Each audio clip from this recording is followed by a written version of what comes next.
Hi, this is Lab 5, The Falling Slinky by Nandika Kohli for physics. So as for the intro, the lab focuses on predicting how a slinky falls and examining how its environment influences this motion. The tracker was used to record and analyze the slinky's actual movement. GlowScript was used to create and model something that simulates and graphs the ideal motion. The objective was to find out if the bottom of the slinky stays still in simulation.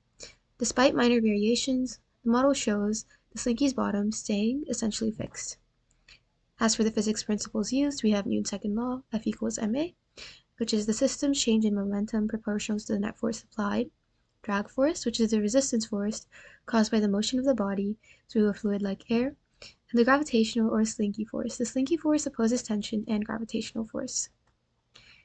The derivations of the physics principles. So here we can see F net equals your change in momentum, which leads us to the formula for position, velocity, gravitational or slinky force, which is force gravity equals negative mg j hat, and then drag force, which is force drag equals negative b v squared times v hat for the direction. So as for the observed motion, the mass is 0.218 kg, Derek's height is 1.75 meters, the initial position is 1.632 e negative 3, 2.725 e negative 4, and 0. The computational model with the initial conditions includes the spring mass, the initial position, the initial velocity, and the drag proportionality constant. The computational model with the while loop includes the time when the bottom of the slinky is constant, gravitational force, slinky or tension force, and then the velocity update formula.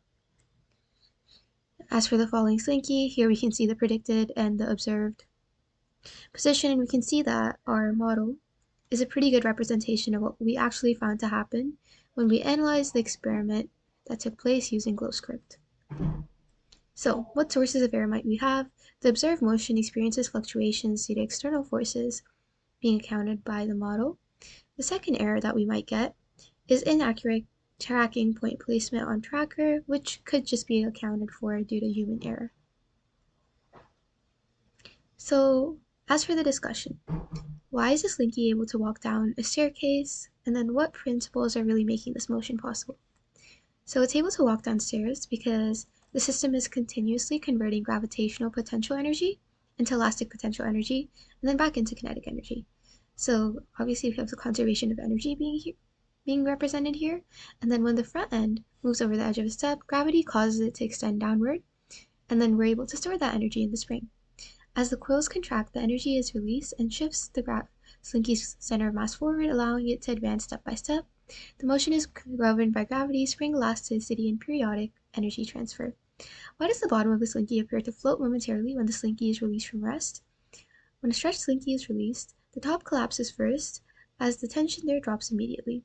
The bottom remains temporarily suspended because information about the change in tension must propagate through coils as a longitudinal wave.